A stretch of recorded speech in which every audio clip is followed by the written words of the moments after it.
Good morning, students. So we shall see English workshop on 1.5, his first flight, page number 34.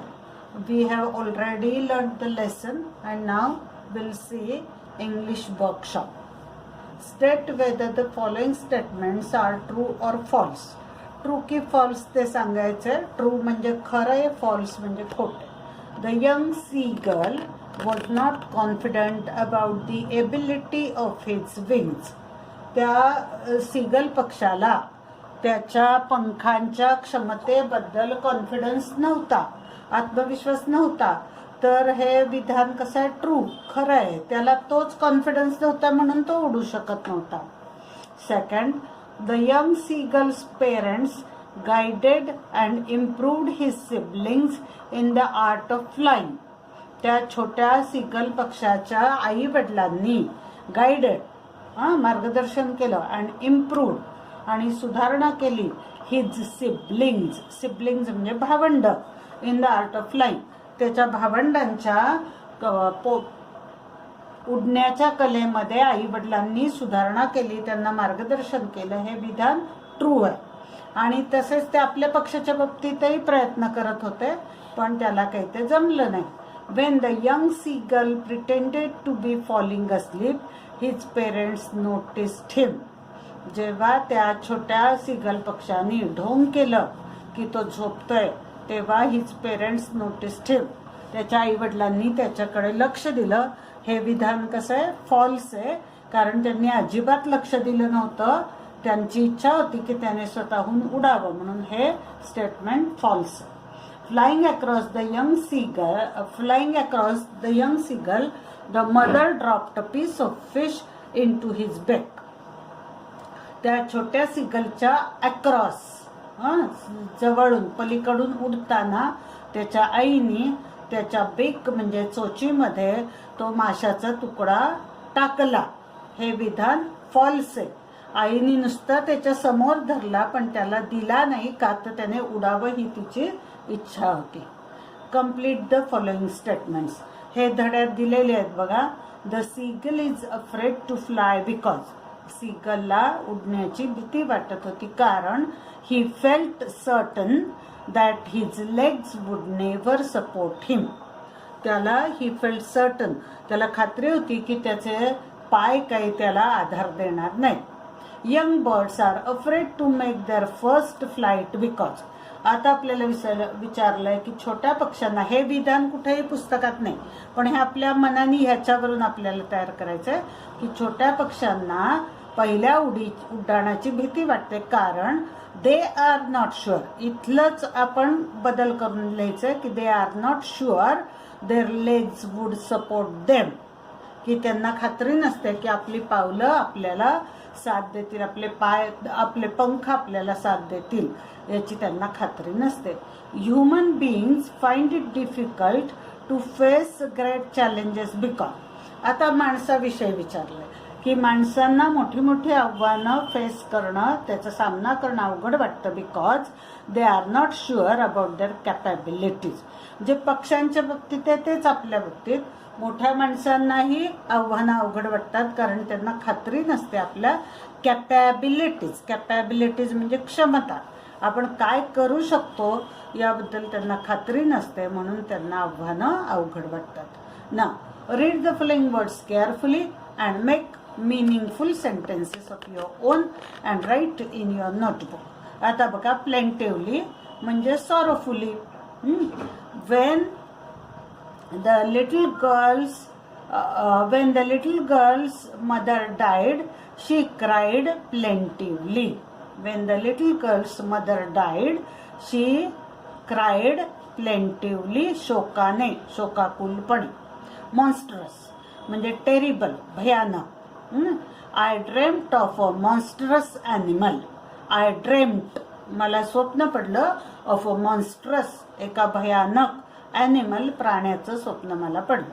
beckon म्हणजे signal, इशारा करणे. My mother beckoned me to come near. माझ्या आईने मला जवळ येण्यासाठी इशारा केला. आता व्हेट म्हणजे sharpen. The birds whet their beaks on the rock. The birds whet their beak. पक्षी व्हेट म्हणजे धार करणे, देअर बिक्स म्हणजे त्यांच्या चोचीला धार करतात, ऑन द रॉक्स खडकांवर. नंतर कर्व्हेटिंग म्हणजे जम्पिंग, झेप घेणे किंवा उडी मारणे. I saw the कर्व्हेटिंग horse. मी झेप घेणारा तो घोडा पाहिला. सोअर घिरट्या घालणे, birds soar in the sky. पक्षी आकाशात घिरट्या घालतात. असा या शब्दांचा उपयोग करायचा आणि वहीमध्ये लिहायचे. हे सगळे प्रश्न आपल्याला वहीमध्ये लिहायचे आहे ना. Read the following words carefully and fill in the blanks by choosing appropriate word given in brackets. कंसात दिलेले शब्द योग्य त्या ठिकाणी आपल्याला वापरायचे. बघा, अफ्रेड म्हणजे घाबरणे, प्लंज बुडणे, बुडी मारणे, अपियर्ड प्रकट झाला, श्रिल्ली कर्कशपणे, स्किम्ड पाहिलं, डिवर्ड स्वाद घेतला, कॉवर्डिस म्हणजे भित्रेपणा. Arun is full of cowardice. अरुणला भित्रेपणा, अरुणमध्ये भित्रेपणा भरलेला आहे. The violin played very shrilly and merrily. ते व्हायोलिन अतिशय कर्कशपणे आणि मेरिली आनंदाने वाजत होतं. Ravi said, are you really afraid of the dark. तुला काळोखाची खरंच भीती वाटते का? The whole village plunged into darkness. सगळं गाव अंधारामध्ये बुडून गेलं. द लायन्स डिवर्ड देअर प्रे हंग्रीली. डिवर्ड आत्ता सांगितलं आस्वाद घेणे. तर लायन्सनी डिवर्ड देअर प्रे त्यांच्या भक्ष्याचा, त्यांनी जी शिकार केली होती त्याचा आस्वाद घेतला. हंग्रीली म्हणजे अधाशीपणा. He skimmed through the report. Skim म्हणजे बारकाईने निरीक्षण करणे. He skimmed through the report. त्याने त्या रिपोर्टचं बारकाईने निरीक्षण केलं. वन बाय वन किंवा काळजीपूर्वक वाचणे. One by one the stars appeared in the sky. एकामागून एक चांदण्या किंवा तारे आकाशात प्रकट झाले. आता हे होमवर्क आहे किंवा आपण नंतर वर्गामध्ये सोडवूया. हा आणि हा प्रश्न हा वर्गात आपण सोडवूया. आता आपण एकदम घेणार आहोत language study. There are words that have the same pronunciation but differ in spellings. हे आपण 8वी मध्ये पण शिकलेलो आहोत की काही शब्द असे असतात की ज्यांचे उच्चार तेच परंतु स्पेलिंग्स वेगवेगळे असतात. They are called homophones. त्यांना होमोफोन्स असं म्हणतात. फॉर एक्झाम्पल फेअर, फेअर उच्चार तोच आहे बघा, स्पेलिंग वेगळं आहे. FAIR फेअर म्हणजे गोरी किंवा न्यायाचं, आणि FARE फेअर बस भाडं, बसचं तिकीट भाडं ते किती असतं ते. नंतर KNOW नो, NO नो. तसंच BUY बाय, BYE बाय हे पण आहेत होमोफोन्स.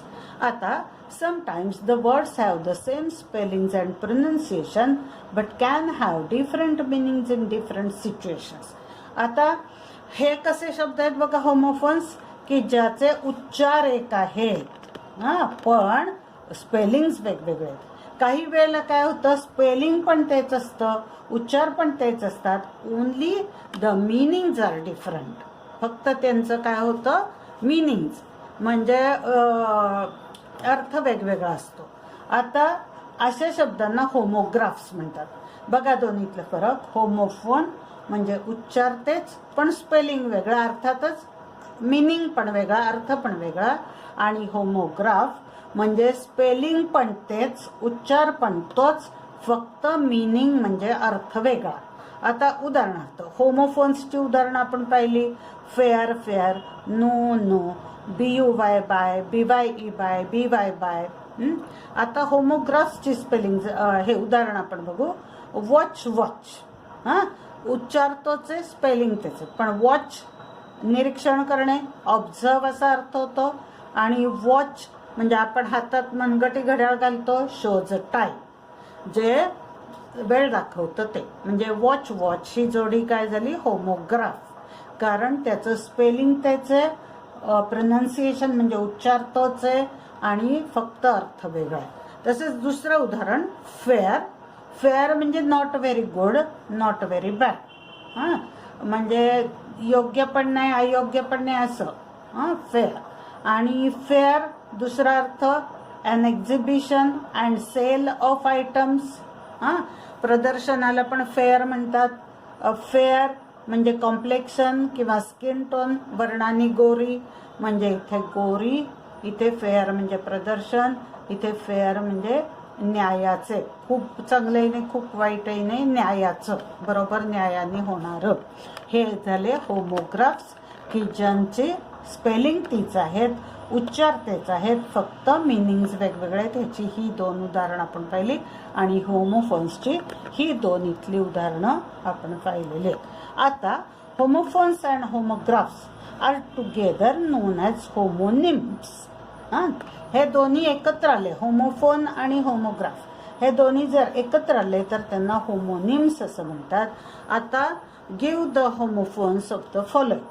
खाली शब्द दिले त्याचे आपल्याला होमोफोन्स लिहायचे. होमोफोन्स म्हणजे स्पेलिंग वेगवेगळा असणारे पण उच्चार तेच असणारे शब्द. बघा, BLUE blue, BLEW blew, BEAR bear, BARE bare, BEET beet, BEAT beat, TO2 TOO2, SON son, SUN sun. हे आपण होमोफोन्स पाहिले. आता next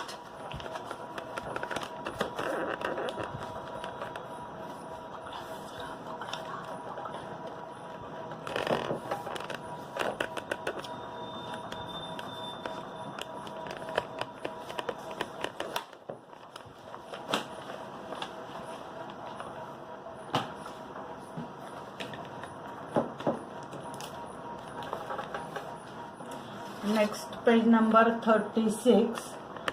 Pick the homophones from the text. धड्यातले होमोफोन्स बघायचे. SEEC ला SEAC आलाय, SEA. WOOD वुडला WOULD would. THERE there, THEIR there. SCENE sin, SEEN WON one, ONE1, EYEI I, PEACE peace, PIECE peace, THREW through, THROUGH through, HENCE hence, HENS hence, KNOT not, ला NOT not. हे सगळे आपण homophones पाहिले. आता explain how the underlined homographs differ in meaning. आता इथे आपल्याला homographs दिलेत म्हणजे स्पेलिंग तेच, उच्चार तोच, मीनिंग वेगळा. म्हणजे थोडक्यात आपल्याला आता त्या संदर्भामध्ये त्या शब्दाचे मीनिंग्स लिहायचे, अर्थ लिहायचे. He saw his 2 brothers. सॉ त्याने त्याच्या 2 भावांना पाहिले. सॉ. वॉश्ड, WATCHED वॉश्ड, हा इथे अर्थ होतो. The wood cutter cut the weak branch with his sharp सॉ.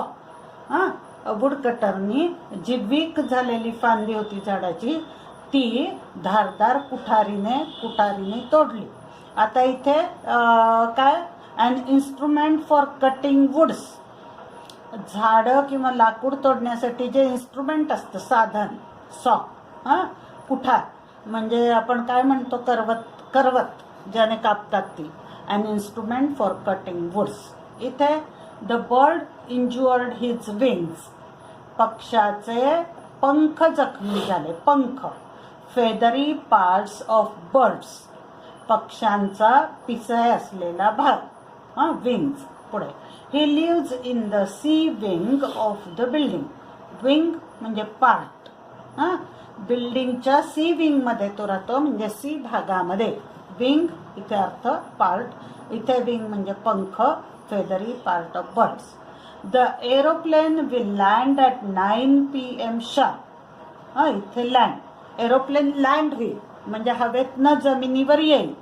कम ऑन लँड, इथे लँडचा अर्थ कम ऑन लँड, जमिनीवर येणे. आणि ही ओन्स 10 acres ऑफ लँड, आणि त्याच्याकडे 10 एकर जमीन आहे. इथे जमीन, अर्थ जमीन. The head of the institution was on leave. Head, इन्स्टिट्यूशनचा हेड म्हणजे प्रिन्सिपल किंवा CHIEF चीफ, प्रमुख. CHIEF चीफ किंवा प्रिन्सिपल, प्राचार्य. He bend his head down with chin, त्याने आपलं डोकं हनवटीसह खाली. इथे हेडचा अर्थ प्रमुख, इथे हेडचा अर्थ आपलं डोकं म्हणजे पार्ट ऑफ द बॉडी. असे आपण हे होमोग्राफ्स बघितले. Read the following sentences carefully, underline the verbs and find out the tenses in the sentences. बघा आता, the sun was now ascending the sky.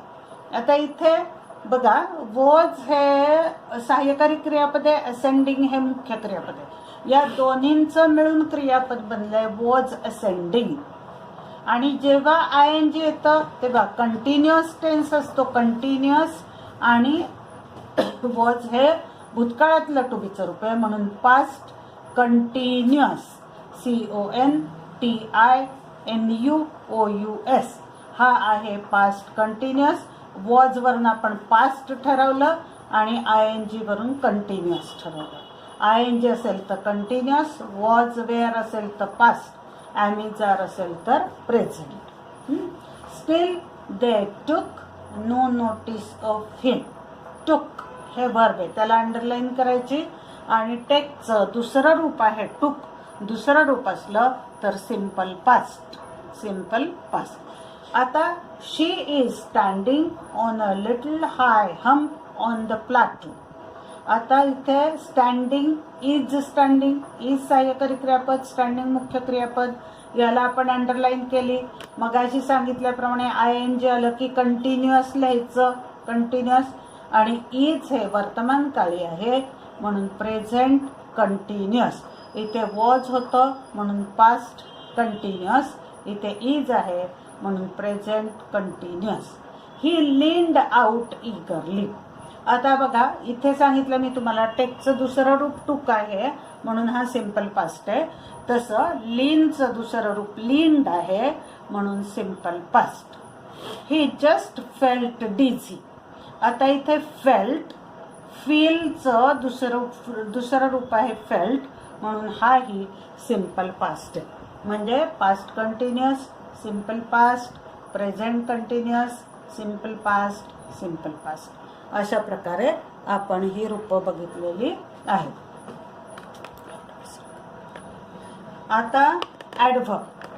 Adverb म्हणजे काय? An adverb is a word that tells us something more about a verb, an adjective or another adverb. Adverb असा शब्द असतो की जो क्रियापदाविषयी, विशेषणाविषयी किंवा दुसऱ्या क्रियाविशेषणाविषयी, ॲडव्हर्ब म्हणजे क्रियाविशेषण, क्रियाविशेषणाविषयी जादा माहिती देतो. आत्तापर्यंत मी तुम्हाला असं शिकवलंय की जिथे LY लागतो ती सगळी काय असतात? ॲडव्हर्ब्स असतात. आता इतर पण ॲडव्हर्ब्स आपण बघणार आहोत. हार्ड आणि फास्ट हे दोन विशेषण अशी आहेत की ज्याला LY न लावता ॲडव्हर्ब तयार होतं. अबाउट अ व्हर्ब बघा, क्रियाविशेषण क्रियापदाबद्दल कशी माहिती देतं ते आपण बघतोय की अबाउट अ व्हर्ब क्रियापदाची माहिती कसं देतं? He runs fast. इथे रन्स हे क्रियापद आहे. तो पळतो. कसा पळतो? फास्ट. रन्स बद्दल माहिती दिली म्हणून फास्ट हे झालं adverb. The girls sang sweetly. मुली गात होत्या, मुली गायल्या. कशा गायल्या? स्वीटली. क्रियापदाबद्दल माहिती दिली की त्या कशा गायल्या, गाण्याची क्रिया कशी झाली? स्वीटली. म्हणून स्वीटली हे ॲडव्हर्ब. म्हणजे या दोन्ही ॲडव्हर्ब्सनी या क्रियापदांबद्दल आपल्याला क्रियेबद्दल माहिती दिलेली आहे. Suddenly the baby started crying. अचानक बाळाने रडायला सुरुवात केली. कधी सुरुवात केली? अचानक. म्हणून हे सुद्धा क्रियापदाबद्दल माहिती देणारं ॲडव्हर्ब आहे.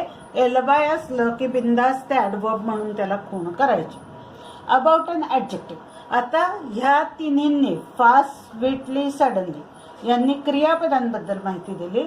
आता विशेषणाबद्दल माहिती देणारं ॲडव्हर्ब आपल्याला बघायचं. दिस चेन इज व्हेरी स्टर्डी. आता ही चेन स्टर्डी आहे, पण किती स्टर्डी आहे? व्हेरी. स्टर्डी बद्दल माहिती दिली आहे व्हेरी या शब्द. स्टर्डी हे विशेषण, व्हेरी हे त्याबद्दल माहिती देणारा शब्द, म्हणून ते आहे adverb. The tea is too hot. चहा गरम आहे. किती गरम आहे? टू. अति गरम आहे, म्हणून टू हे झालं ॲडव्हर्ब. बघा, व्हेरी, टू ही झाली ॲडव्हर्ब. आता दुसऱ्या क्रियाविशेषणाविषयी माहिती कसं देतं हे ॲडव्हर्ब? बघा, you should run very fast. इथे फास्ट हे ॲडव्हर्ब आहे. कसं पळलं पाहिजे? फास्ट. आणि किती फास्ट? तर व्हेरी. म्हणजे ह्या ॲडव्हर्ब विषयी व्हेरी शब्दाने माहिती दिली, म्हणून व्हेरी हे झालं adverb. About a phrase or sentence. एखादा फ्रेज किंवा वाक्याबद्दल माहिती देतं ॲडव्हर्ब आपल्याला. Unfortunately your answer is incorrect. ह्या वाक्याविषयी माहिती देतं की अनफॉर्च्युनेटली, दुर्दैवाने तुझं उत्तर कसं आहे? इनकरेक्ट आहे, म्हणजे चुकीचं आहे. Adverbs give us information about place. Adverbs ही आपल्याला ठिकाणाविषयी माहिती देतात. उदाहरणार्थ, गो देअर, तिकडे जा. तिकडे हे काय झालं? प्लेस दाखवणारं ॲडव्हर्ब झालं. ठिकाण की कुठे जा? तर तिकडे जा, तर हे ॲडव्हर्ब झालं. कम इन, आत ये. इन हे ॲडव्हर्ब झालं. आता टाइम बद्दल माहिती देतात, वेळेबद्दल. For example, I will do my homework tomorrow. मी माझं होमवर्क करेन. त्याची वेळ सांगितली, कधी करेन? तर टुमॉरो, उद्या करेन. हे झालं adverb. I need a pencil now. मला पेन्सिल पाहिजे. कधी पाहिजे? आत्ता. नाव, टुमॉरो ही टाइम दाखवणारी ॲडव्हर्ब झाली. आता manner or the way something is done. कुठल्या पद्धतीने एखादी क्रिया केली जाते ते पण ॲडव्हर्बनी दाखवलं जातं. उदाहरणार्थ, रीड स्लोली. हळूहळू वाच. हळूहळू. कसं वाच? मॅनर, पद्धत. कसं वाच? स्लोली. स्लोली हे झालं ॲडव्हर्ब. राईट वेल. चांगलं लिही. चांगलं. वेल. कसं लिही? वेल. चांगलं लिही. हे झालं ॲडव्हर्ब. डिग्री. आता काही वेळेला डिग्री म्हणजे प्रमाणही दाखवलं जातं. For example, the water is too cold. पाणी अतिशय थंड आहे. किती प्रमाण आहे? अतिशय. व्हेरी, टू ही सुद्धा ॲडव्हर्ब्स आहेत. Many adverbs end with L Y. बरीचशे ॲडव्हर्ब्स ही एल-वाय, त्याचा शेवट एल-वायने होतो, such as slowly, actually, surprisingly, etcetera. Like adjectives, adverbs can also be used in comparative and superlative degree forms. जशी आपण adjectives comparative आणि superlative degree मध्ये वापरतो, तसे adverbsही वापरता येतात. उदाहरणार्थ, he spoke most impressively किंवा they danced more gracefully. most आणि more हे डिग्री दर्शवणारे शब्द आहेत. म्हणजे आपण म्हणतो she is most impressive, the most impressive girl, तसं इम्प्रेसिव्हलीच्या आधी पण डिग्री वापरता येते. ही स्पोक मोस्ट इम्प्रेसिव्हली किंवा दे डान्स्ड मोर ग्रेसफुली. हे आपण सगळं ॲडव्हर्ब बद्दल बघितलं. आता पुढचं आहे पॅसिव्ह व्हॉइस. त्याचा आपण सेपरेट एक व्हिडिओ करूया, कारण तो जास्त मोठा भाग आहे. थँक्यू.